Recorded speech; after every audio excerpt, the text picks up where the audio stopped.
Bonjour à toutes et à tous. Aujourd'hui, j'ai choisi de vous parler du peintre Édouard Manet. Et pour commencer mon propos, je vais vous parler d'une de ses œuvres emblématiques, Le Déjeuner sur l'herbe, une huile sur toile de 1863 qui mesure 208 par 264,5 cm et que l'on peut voir au musée d'Orsay à Paris depuis qu'elle est entrée dans les collections de l'État en 1906. Cette œuvre, appelée aussi le bain ou la partie carrée, fut rejetée par le jury du Salon en 1863, exposée cependant la même année au Salon des Refusés sous le titre Le Bain, et elle va constituer la principale attraction, objet de moquerie et source de scandale.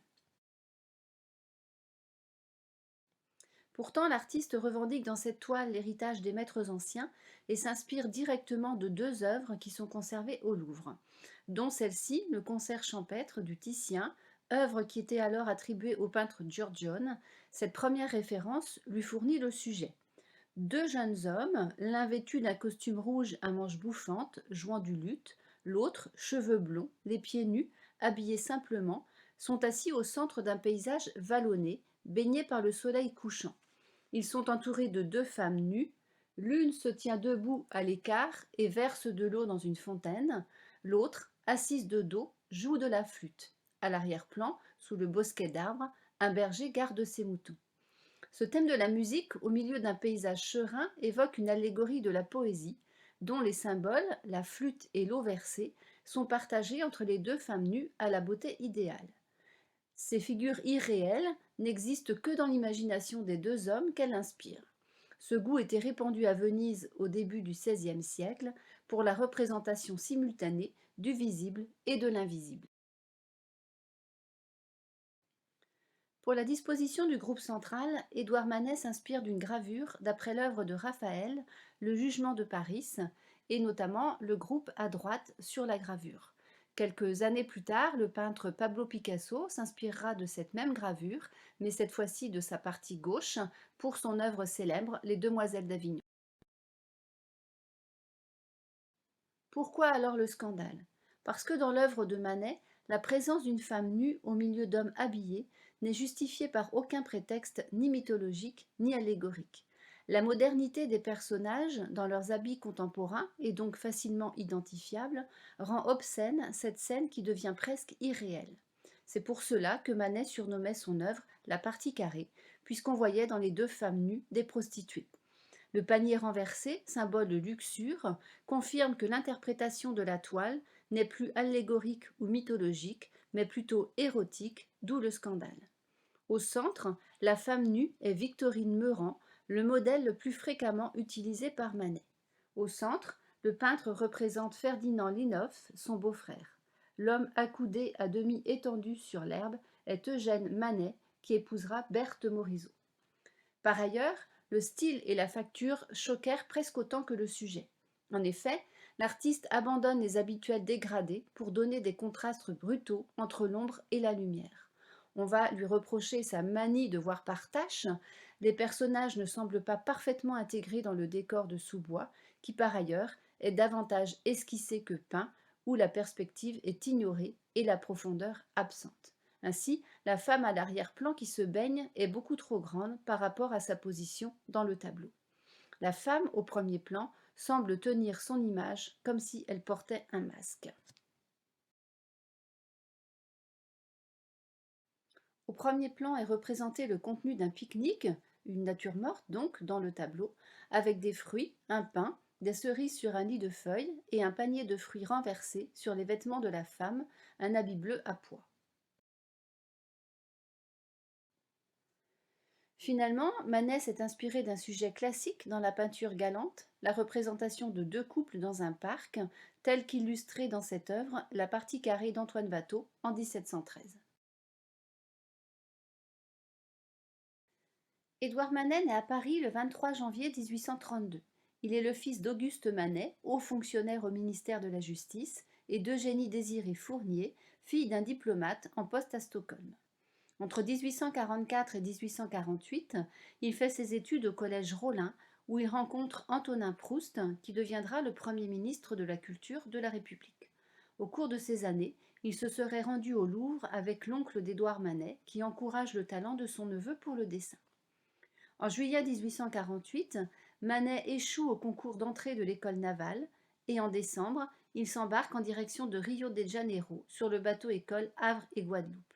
À son retour, après avoir échoué une seconde fois au concours d'entrée de l'école, ses parents acceptent qu'il commence une carrière artistique. En 1850, il entre avec Antonin Proust dans l'atelier de Thomas Couture, alors peintre et professeur très en vogue, dont l'œuvre la plus célèbre est Les Romains de la Décadence, qui date de 1847. Il y restera 6 années, au cours desquelles il voyagera en Allemagne, en Hollande, en Tchécoslovaquie, en Autriche et en Italie. En 1855, il rend visite à Delacroix, qui l'autorise à copier la Barque de Dante, qui se trouve alors exposée au musée du Luxembourg.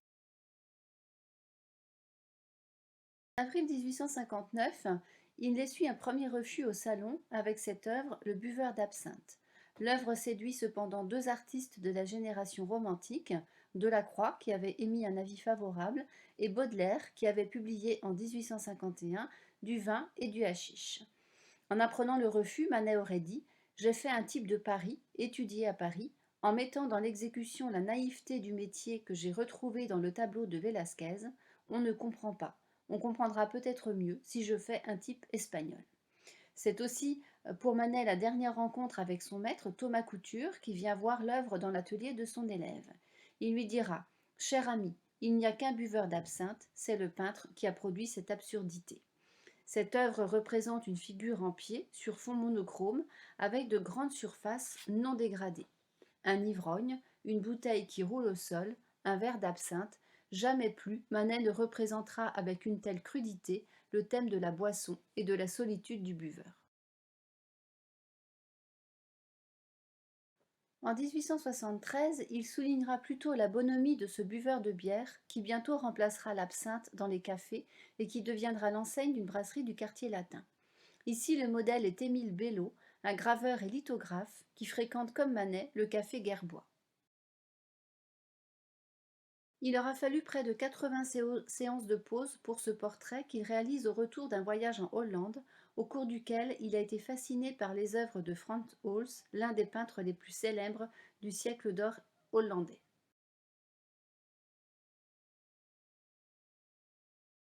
Satisfait du résultat, Manet décide donc de présenter l'œuvre au Salon de 1873.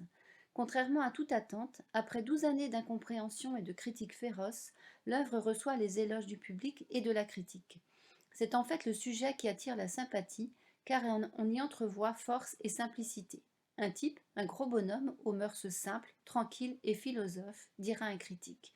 Mais les partisans de l'art de Manet, et même les collectionneurs, qui voyaient en lui l'artiste en constant désaccord avec la culture officielle et le salon, n'apprécient pas cette œuvre, qu'ils trouvent dépourvue de spontanéité et débordante de classicisme. Revenons effectivement quelques années en arrière, en 1860, et voyons maintenant quelles sont les œuvres qui ont fait découvrir Manet et quelles sont celles qui ont fait scandale. Très influencé par la grande peinture espagnole, ce tableau, Le chanteur espagnol, est vite remarqué au salon, à tel point que les fonctionnaires se laissent convaincre de le placer plus bas qu'initialement sur les cimaises. Aucun sujet ne pouvait davantage séduire le public que cette guitare, alors considérée comme l'icône de l'Espagne. Il ajoute à ce sujet brillant et séduisant l'invention pittoresque de la pose. En réalité, le costume est vaguement hispanisant, il s'agit davantage d'un mélange éclectique d'habits provenant des régions les plus diverses, des costumes d'atelier qui réapparaîtront l'année suivante, portés par Victorine Meurant dans la célèbre Mademoiselle V en costume d'espada. En 1862, il rencontre Victorine Meurant, qui sera peintre, mais qui sera surtout le modèle favori d'Édouard Manet. Ce personnage de la chanteuse des rues appartient à ce monde de vagabonds infortunés qui peuplait les faubourgs malfamés proches de la gare Saint-Lazare et de l'atelier de Manet. Dans ses écrits, Baudelaire avait célébré les vies de ces habitants de ces quartiers qui disparaissaient rapidement avec les démolitions et les chantiers voulus par Napoléon III et Haussmann. Sortant d'un cabaret à l'intérieur duquel on aperçoit le tablier blanc d'un garçon de café et quelques chapeaux à peine esquissés, une femme avance avec une guitare et dans le creux du coude un cornet de cerises dont elle porte une poignée à sa bouche de la main droite. Vêtue d'une élégante robe grise bordée de noir, dont le bas légèrement relevé laisse deviner le mouvement de sa jambe, le visage violemment frappé par la lumière, l'air distrait, mais le regard tourné vers le spectateur, la femme semble comme figée dans un instantané. On trouve déjà dans ce tableau quelques-unes des spécificités techniques de Manet, en particulier l'absence de demi-ton pour suggérer le clair-obscur, et une manière bien à lui de signaler les ombres du creux entre les yeux et le nez, ces deux virgules sombres, à peine esquissées, qui choqueront la critique. Le tableau frappe également par son exécution trop sommaire, mais surtout par la façon radicalement nouvelle avec laquelle le peintre traite le sujet. À l'époque de Manet, les artistes des rues étaient pauvres et tenus à l'écart. La musicienne de ce tableau, en revanche, porte avec une certaine insolence et une robe élégante et un chapeau masculin. La description suggestive que fait Théophile Gautier de la corrida dans Le Voyage en Espagne, publié en 1843 et réédité plusieurs fois jusqu'en 1875, montre de grandes affinités avec l'interprétation que Manet propose dans ce tableau. En 1862, Manet n'est pas encore allé en Espagne. Il est tout à fait possible qu'il se soit servi du texte de Gautier et de ses quelques lignes. Dans quelques instants, l'un des deux acteurs sera tué, l'homme ou le taureau. Ils sont là tous les deux, face à face, seuls. L'homme n'a pas d'arme pour se défendre, il est habillé comme pour un bal, des escarpins et des bas de soie, une broche féminine orne sa veste de satin, un morceau d'étoffe, une épée délicate, c'est tout. L'action se déroule dans une arène où l'on voit, à droite du tableau, un picador à cheval engagé dans un corps à corps avec un taureau. La mise en scène de l'héroïne est très étrange, puisqu'elle semble prête à frapper le taureau, alors que son regard se tourne vers le spectateur. En 1864, il expose au Salon cette œuvre Le Christ mort et les anges, qui lui vaudra encore de sérieuses critiques défavorables. On ne comprend pas cette peinture, cette proximité entre le sujet et le spectateur. Comme dans son tableau suivant Olympia, il n'y a aucune profondeur dans la peinture de Manet. En 1865, il détruit au début de l'année plusieurs de ses œuvres dans une crise de découragement. Après avoir exposé au Salon en mai Olympia, il part en août en Espagne. Ce tableau est sans doute le scandale le plus célèbre de Manet et continue aujourd'hui à susciter une inépuisable série d'interprétations. Lorsque le peintre présente cette œuvre au Salon de 1865, elle provoque une réaction sans précédent, à tel point qu'il faut l'accrocher plus haut pour la soustraire aux violences. Théophile Gautier compare les ombres à, je cite, des bandes de cirage à chaussures et trouve inconsistant l'ensemble de la structure du dessin. Étendue sur un côté, la jeune femme ne se montre pourtant pas complètement nue. Les bijoux qu'elle porte, le ruban autour du cou, qui la fait paraître plus nue encore, la coiffure à la mode et une paire de mules de soie prête à tomber sont des références explicites à son époque. Une domestique à la peau noire lui apporte un bouquet de fleurs enveloppé dans du papier, peut-être un présent d'un client qui attend derrière les rideaux. La femme fixe le spectateur d'un regard de défi. Olympia apparaît ainsi comme la représentation d'une prostituée de son temps qui s'affiche sans aucune pudeur. Au moins 4 tableaux sur le thème de la naissance de Vénus avaient été présentés au Salon 2 ans plus tôt. L'une d'entre elles, réalisée par Alexandre Cabanel, avait connu un succès unanime qui avait valu à l'artiste la Légion d'honneur, une élection à l'Institut des Beaux-Arts et l'achat immédiat de l'œuvre par Napoléon III. Le tableau avait été apprécié pour son caractère lascif, qui pourtant ne scandalisait pas en raison de la forte idéalisation du sujet. À la différence du nu poudré et rosé de Cabanel, Manet représente une jeune femme à la beauté opaque et plus grossière, une nudité explicite et réaliste qui sonne comme une invitation au péché. Le peintre s'inspire pourtant là encore d'illustres précédents. Deux sources sont immédiatement reconnaissables, la Vénus d'Urbino du Titien et la Mara Desnuda de Francisco de Goya. En 1857, Manet s'était rendu une deuxième fois à Florence ville qu'il avait déjà visitée 3 ans auparavant. Pendant ce second séjour, il avait visité la Galerie des Offices et l'œuvre du Titien avait retenu son attention. Il aurait alors repris la structure générale de l'œuvre, mais alors que la version italienne présente une femme douce et pudique dans l'intimité d'un milieu domestique, Olympia se montre dans la chambre d'une maison de tolérance. Le peintre remplace ces servantes qui accompagnaient les nus au XVIe siècle par une domestique de couleur, dont le visage se perd sur le fond sombre.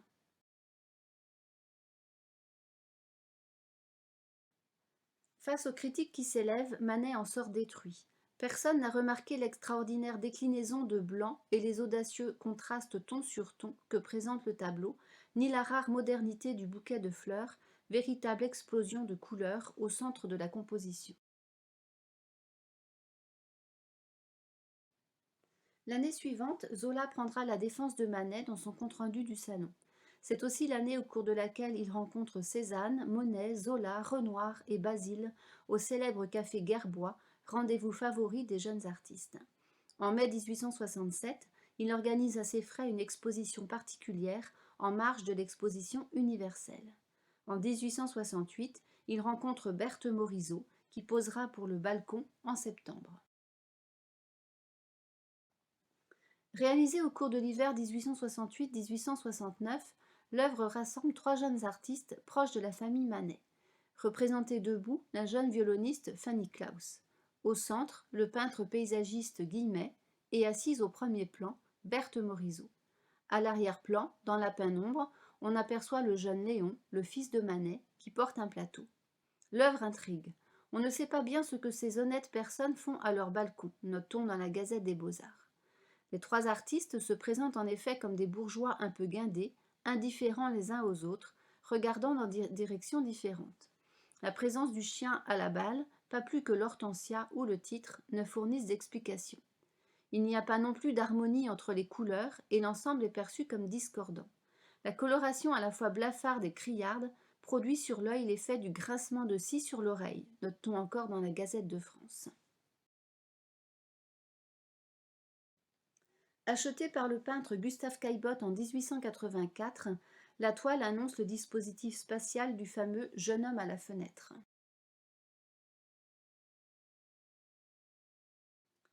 En 1873, il expose Le Bon Bock, œuvre que nous avons vue précédemment, et rencontre Mallarmé en septembre, dont il fera ce très joli portrait. L'année suivante est l'année de la première exposition de ses amis, qu'on appellera plus tard les impressionnistes. Manet n'y participe pas, préférant rester à l'écart. 3 ans plus tard, en 1877, il soutiendra l'exposition en prêtant 3 œuvres de sa collection, 2 Monet et un Sisley. En 1874, Manet présente au salon Le Chemin de fer. C'est alors la dernière apparition de son modèle Victorine Meurent. Une femme assise sur le muret d'une balustrade, un livre ouvert dans les mains, un chiot endormi sur les genoux, fixe le spectateur. À sa gauche, une fillette, de dos, regarde au loin. Derrière elle, une grille occupe toute la hauteur et la largeur de la composition. La présence d'un nuage de fumée sous-entend celle d'un train invisible. La grappe de raisin posée sur le muret à droite offre une indication temporelle, une journée de septembre. Le pilastre peint à l'extrême droite a permis de situer la scène. Elle se passe à proximité de la gare Saint-Lazare et en haut à gauche, on devine une construction qui a été identifiée comme étant le numéro 4 de la rue de Saint-Pétersbourg, c'est-à-dire le lieu où l'artiste venait d'installer son atelier. Mais encore une fois, le peintre n'arrive pas à faire passer son message. Comme tous les chefs-d'œuvre d'avant-garde, le tableau présente des nouveautés incompréhensibles aux yeux du public d'alors. Le titre présente une indication d'un lieu que l'on devine, mais que l'on ne voit pas. Pour le public, il s'agit donc d'un sujet banal, et en plus réalisé sans la moindre habileté technique.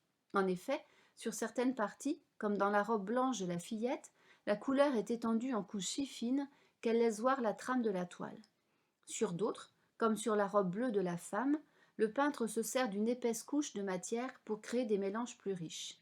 Cette diversité de variantes et de virtuosité technique sur une même toile montre que l'artiste modulait son pinceau en fonction du résultat souhaité.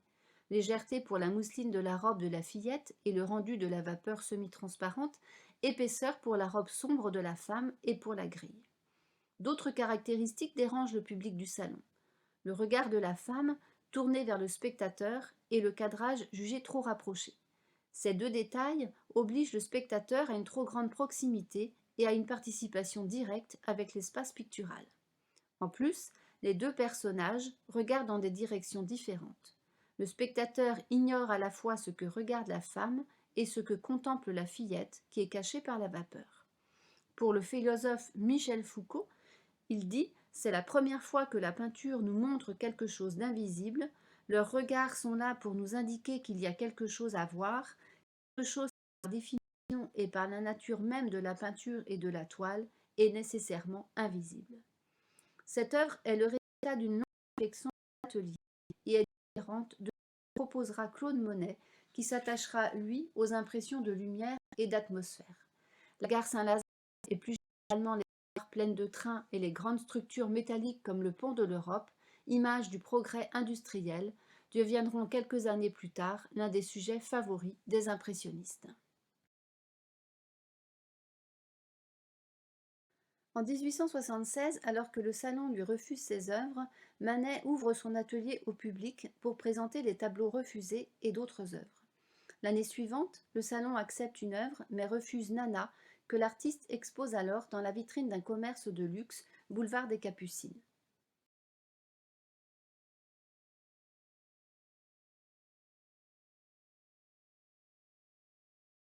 La santé de Manet commence à se détériorer en 1880 et son état de santé s'aggrave en janvier 1882.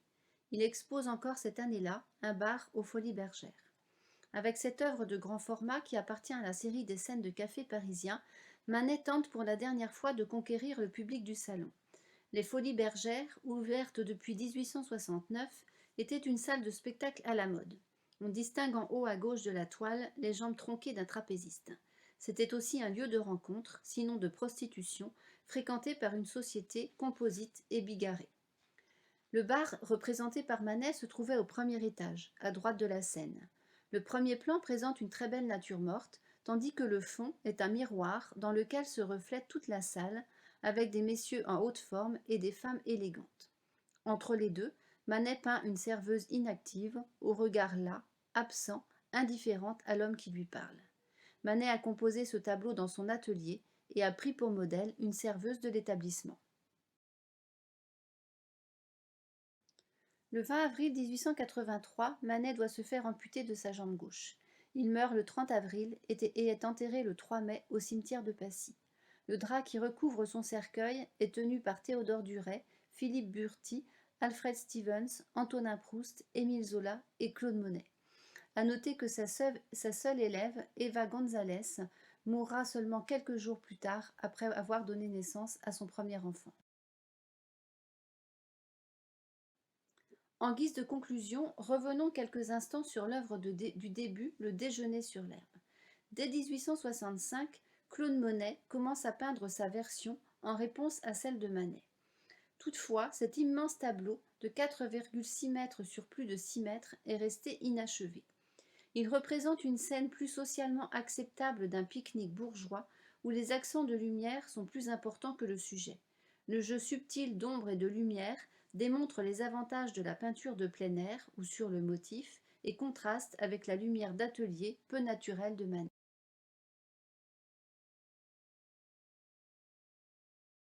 En 1961, soit près d'un siècle après Manet, Pablo Picasso choisit de s'attaquer à une variation de ce chef-d'œuvre de l'art moderne. En moins de 2 ans, Picasso va réaliser 26 toiles, dont 14 sont au musée d'Orsay, 6 gravures sur linoléum et 140 dessins d'après l'œuvre de Manet. En 2008-2009, dans le cadre de l'exposition consacrée à Picasso et ses maîtres aux Galeries nationales du Grand Palais, sont présentées les variations sur cette œuvre qui montrent l'admiration que portait le génial peintre à cet initiateur de l'art moderne du XXIe siècle.